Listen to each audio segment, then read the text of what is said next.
A vida tem uma forma cruel de desmoronar nos momentos mais banais. Para mim, foi numa quinta-feira chuvosa, enquanto eu procurava meu notebook no escritório de casa. Meu nome é Rafael Tenro Toriforanos, e até aquele momento maldito, eu me considerava o homem mais sortudo do mundo. Casado há 7 anos com Marina, tínhamos construído algo que parecia invejável. Ela era gerente de marketing numa multinacional, eu era arquiteto sócio de um escritório promissor, morávamos num apartamento lindo no Brooklyn, viajávamos 3 vezes por ano, tínhamos amigos incríveis, planejávamos ter nosso primeiro filho no ano seguinte.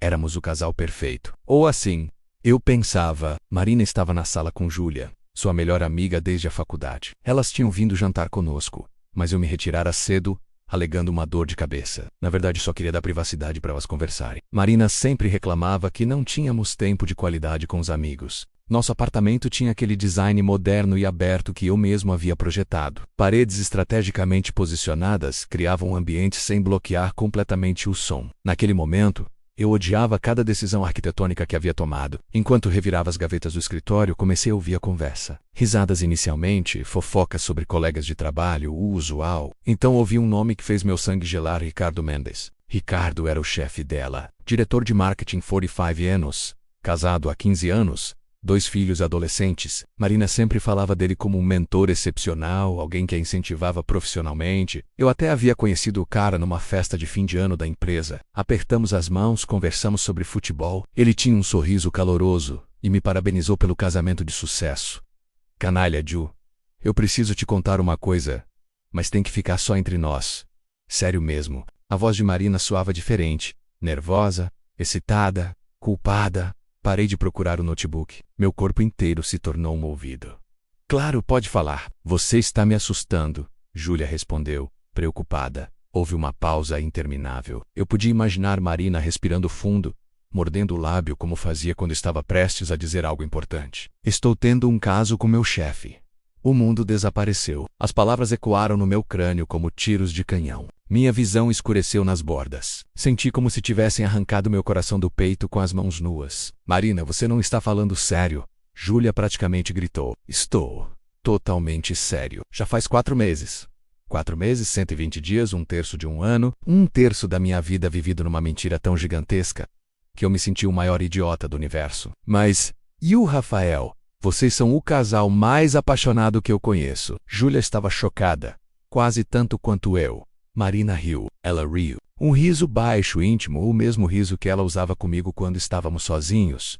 Ju, você não entende. O Rafael é perfeito. Ele é atencioso, romântico, financeiramente estável, me apoia em tudo. No papel, ele é o marido ideal. No papel. Mas o Ricardo, meu Deus, Ju, é como fogo. É paixão bruta, sabe? Quando ele me toca, eu sinto que vou explodir. O sexo é avassalador.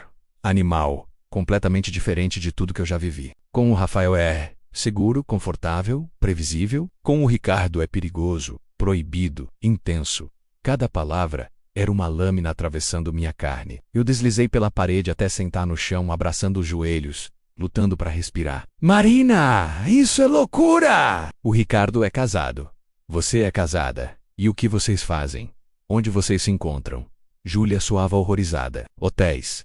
Às vezes no escritório depois que todo mundo vai embora. Uma vez fomos para um chalé em Campos do Jordão e dissemos aos nossos cônjuges que estávamos em reuniões diferentes. Marina contava isso com uma naturalidade que me deixou enjoado. E emocionante, Ju, ter que esconder, mentir, planejar cada encontro como uma operação secreta, me faz sentir viva de uma forma que eu não sentia há anos. Campos do Jordão. 3 meses atrás, Marina disse que tinha uma conferência de 2 dias em Ribeirão Preto. Eu até levei ela ao aeroporto. Beijei sua boca, disse que tinha orgulho dela. E ela foi transar com aquele filho da porra num chalé romântico. E você acha que vale a pena arriscar seu casamento por isso? Por sexo? Júlia perguntou, sua voz carregada de julgamento. Não, e é só sexo, ele me faz sentir desejada, poderosa, jovem. Me elogia constantemente e diz que sou a mulher mais linda que já viu. Quando estou com ele, me sinto como uma deusa. Com o Rafael, me sinto como uma esposa. Apertei os dentes com tanta força que achei que fossem quebrar. Lágrimas ardentes escorriam pelo meu rosto, mas eu não fazia nenhum som. Não podia. Se fizesse, elas saberiam que eu estava ouvindo. Mas o Ricardo vai deixar a esposa? Vocês têm um plano? Marina suspirou. Não. Ele deixou claro que não pode largar a família agora. Os filhos estão em idade difícil. A esposa tem problemas de saúde. Ele diz que me ama, mas não é o momento certo, então ele está te usando. Marina, acorda, não é assim. Marina soou defensiva. É complicado. Ele realmente se importa comigo. E eu não quero destruir a vida dele. Nem a minha, na verdade. O Rafael é um bom homem. Eu não quero perdê-lo. Mas você está traindo ele. Há 4 meses. Eu sei. Marina explodiu. Você acha que eu não sei? Você acha que eu durmo bem à noite? Mas quando eu vejo o Ricardo, tudo isso desaparece. É como uma droga eu não consigo parar. Silêncio. Um silêncio pesado e sufocante. O Rafael suspeita de alguma coisa? Júlia finalmente perguntou. Não. Ele é tão confiante, tão seguro do nosso relacionamento que nem passa pela cabeça dele. É até meio patético, sabe? Patético. Ela acabara de me chamar de patético por confiar nela, por acreditar nos votos que fizemos, por amá-la sem reservas.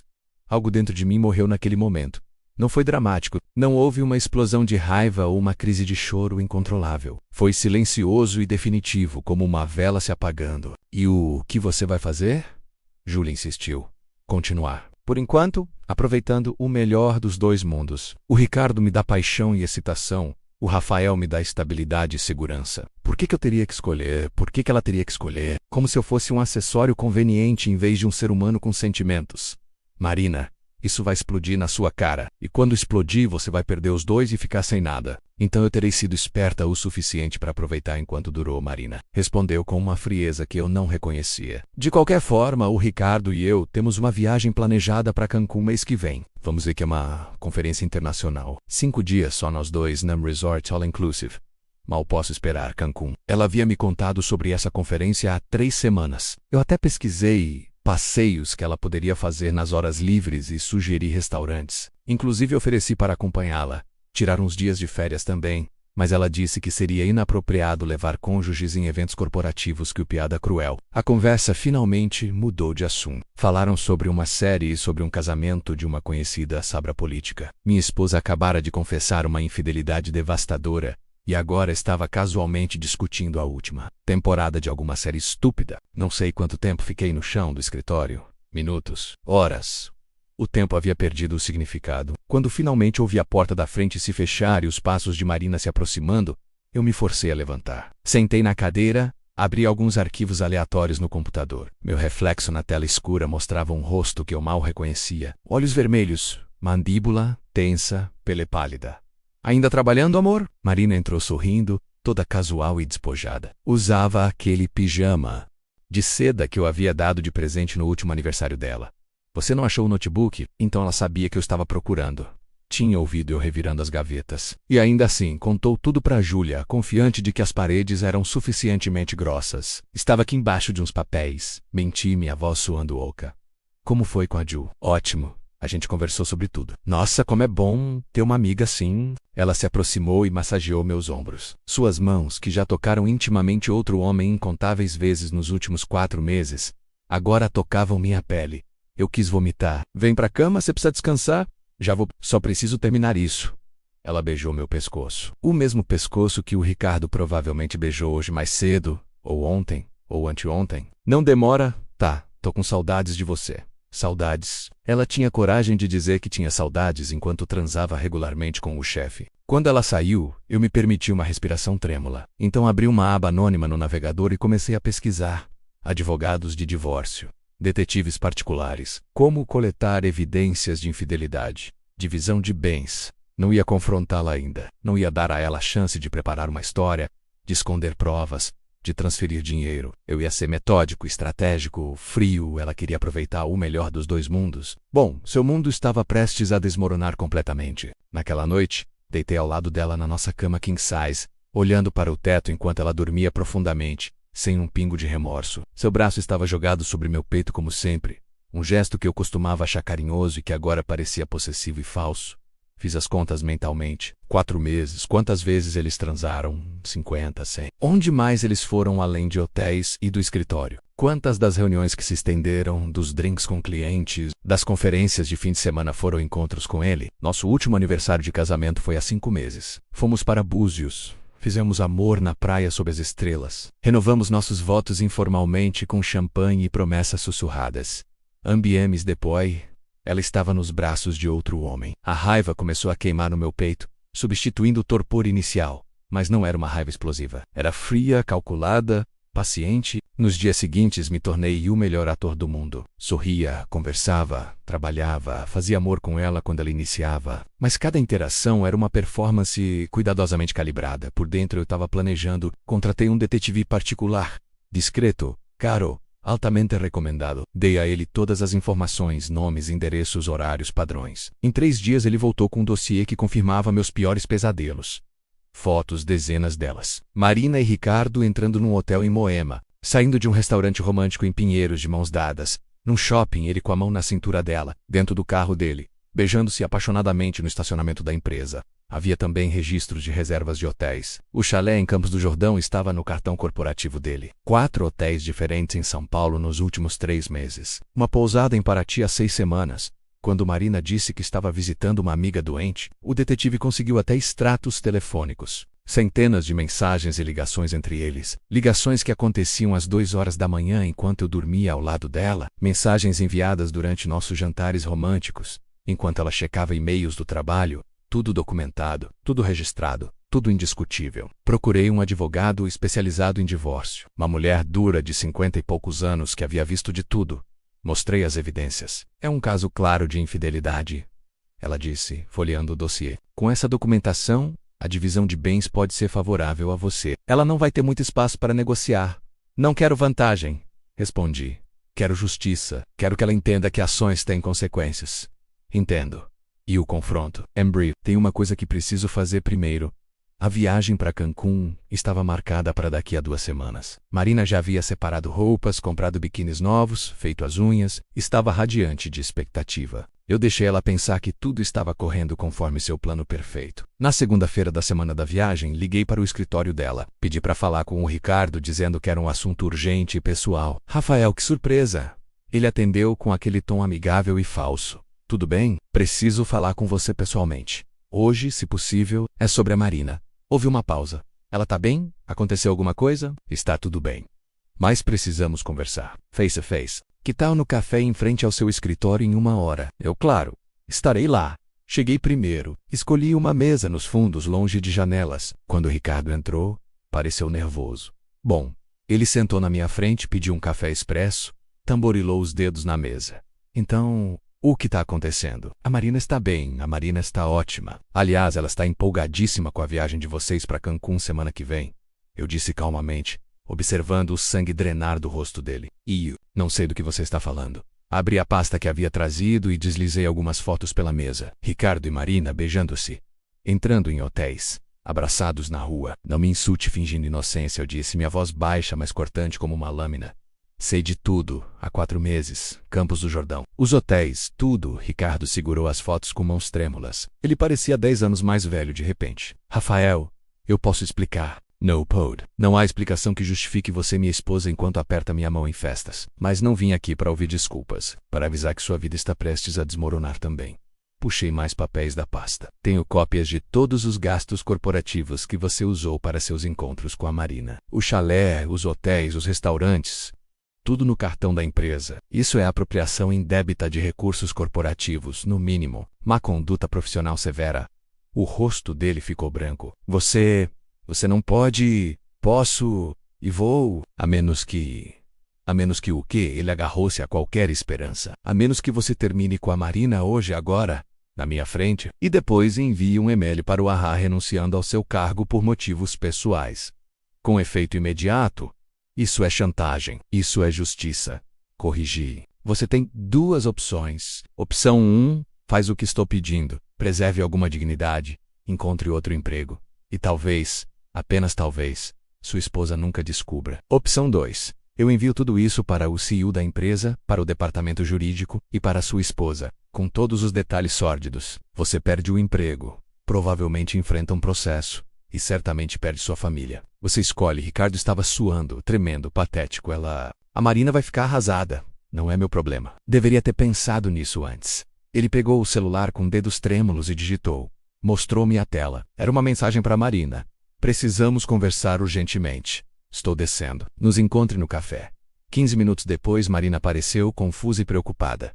Quando me viu sentado ao lado de Ricardo, ela congelou. Rafael, o que tá acontecendo? Senta, Marina, ordenei. Ela sentou lentamente, olhando entre nós dois, o pânico crescendo em seus olhos. Ricardo limpou a garganta. Marina, nós precisamos terminar. Isso entre nós precisa acabar. Foi um erro terrível. O quê? Ela olhou para ele incrédula. Você não está falando sério? Nós temos a viagem semana que vem. Nós temos planos. Não temos mais nada. Sinto muito. Foi divertido enquanto durou, mas acabou. Divertido? Marina repetiu, sua voz subindo uma oitava. Divertido? Você disse que me amava. Você disse que eu era especial. Eu menti. Ele disse brutalmente, claramente seguindo meu script mental. Foi só sexo, Marina. Você é atraente e estava disponível. Mas nunca foi nada sério. Lágrimas começaram a escorrer pelo rosto dela. Não, você não pode estar dizendo isso. Estou dizendo. E mais, estou renunciando ao meu cargo hoje. Você vai continuar trabalhando lá. E o viu Embra. Finja que nunca aconteceu. Ricardo se levantou. Agora, se me dão licença, tenho um e-mail para enviar. Ele saiu sem olhar para trás, deixando Marina destruída na cadeira. Ela finalmente olhou para mim e viu o momento exato em que compreendeu tudo. Você sabia? Há 2 semanas confirmei. Como? Ouvi você contando para Júlia cada detalhe sórdido, cada mentira, cada traição. Rafael, eu posso explicar? Não precisa. Ouvi tudo o que precisava ouvir naquela noite. Empurrei uma pilha de papéis pela mesa. Estes são os papéis do divórcio. Já estão preenchidos. Você tem 2 dias para assinar, ou meu advogado vai acionar a justiça de forma bem menos amigável. Não, por favor, podemos conversar sobre isso. Não há nada para conversar. Você fez sua escolha há 4 meses. Múltiplas vezes, em múltiplos hotéis, com múltiplas mentiras. Agora vive com as consequências. Eu te amo, foi só um erro estúpido. Você não me ama. Eu disse pela primeira vez, minha voz tremeu. Você me chamou de patético. Disse que eu era previsível, entediante, seguro, que o Ricardo te fazia sentir viva de uma forma que eu nunca consegui. Então vá sentir-se viva sozinha. Levanta-me para sair. Rafael, ela gritou, fazendo outras pessoas no café olharem. Não faz isso, eu errei. Mas podemos consertar. Parei na porta e olhei para ela uma última vez. Sabe o que é mais triste, Marina? Eu teria dado tudo por você. Minha vida, meus sonhos, qualquer coisa. Mas para você eu era só o plano B. O prêmio de consolação quando sua aventura excitante não desse certo. Você não merece meu perdão. E eu não mereço sua traição. Saí e nunca mais olhei para trás. 3 meses depois, o divórcio foi finalizado. Marina tentou lutar. Contratar advogados, apelar emocionalmente. Mas com todas as evidências que eu tinha, não houve muito o que fazer. A divisão de bens foi justa, mas não generosa para ela. Ela pediu demissão 2 semanas depois que Ricardo renunciou. Não conseguia encarar os colegas de trabalho que começaram a especular sobre o motivo das saídas simultâneas. Os rumores eventualmente alcançaram a verdade. Júlia me procurou para pedir desculpas. Ela chorou, disse que implorou para Marina terminar o caso, mas foi ignorada. Eu perdoei Júlia. Ela não tinha culpa da traição, apenas da lealdade mal colocada. A família de Marina ficou chocada quando descobriu a verdade. Os pais dela, que eu amava como meus próprios pais, me ligaram pedindo desculpas pelo comportamento da filha. Disse que não precisavam se desculpar. Eles não tinham criado uma traidora intencionalmente. Quanto a Ricardo, ele encontrou outro emprego, mas por um salário significativamente menor. Sua esposa eventualmente descobriu através de fofocas corporativas. Ela o expulsou de casa. Última notícia que tive, ele estava morando num apartamento minúsculo e pagando pensão alimentícia pesada.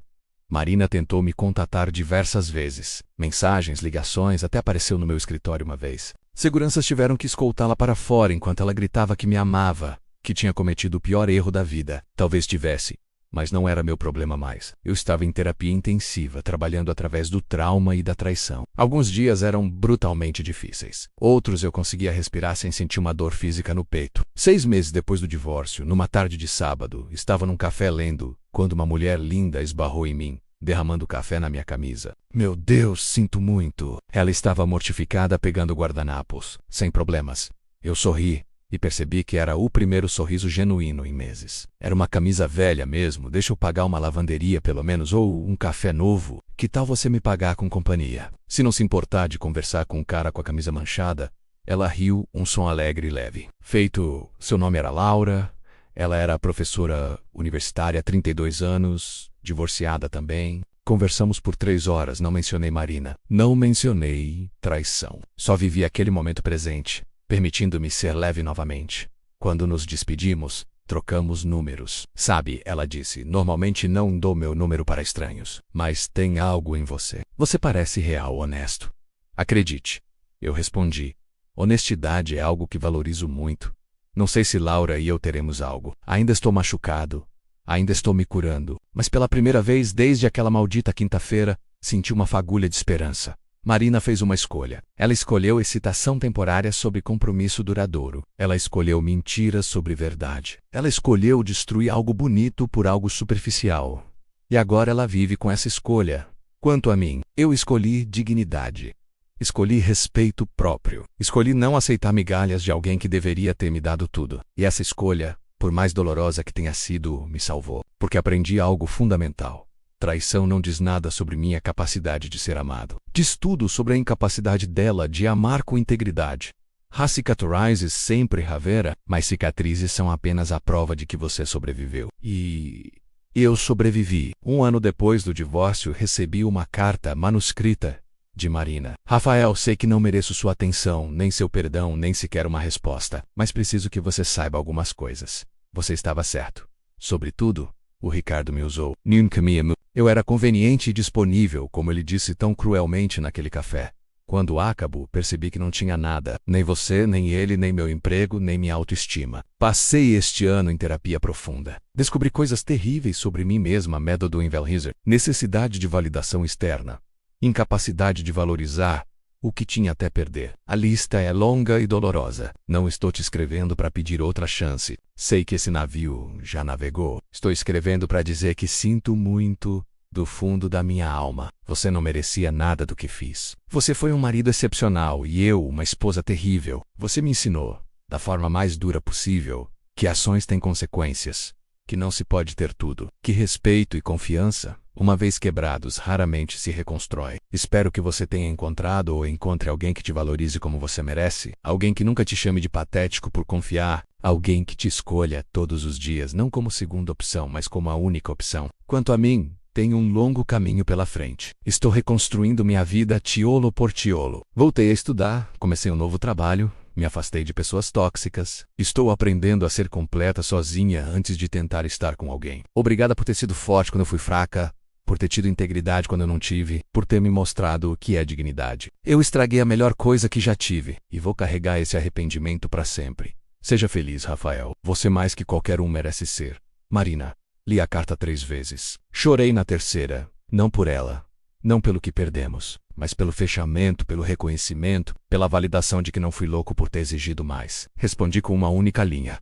Obrigado pela honestidade. Boa sorte em sua jornada. E então finalmente permiti que aquele capítulo se fechasse completamente. Porque Laura estava esperando por mim no restaurante onde teríamos nosso 10º encontro. Laura, que era transparente e honesta, que me falava sobre seus medos e inseguranças, que valorizava confiança acima de excitação. Não sei se Laura é a pessoa, mas sei que ela representa um novo começo, uma chance de construir algo baseado em verdade, não em ilusões, e isso, depois de tudo que passei, parece um milagre. A vida tem uma forma peculiar de desmoronar nos momentos mais banais, mas também tem uma forma surpreendente de se reconstruir nos momentos mais inesperados. Eu desmoronei naquela quinta-feira chuvosa, ouvindo minha esposa confessar uma traição devastadora, mas me reconstrui pedaço por pedaço, dia após dia, e a versão reconstruída é mais forte, mais sábia, mais cuidadosa, mas também, finalmente, mais esperançosa. Fim.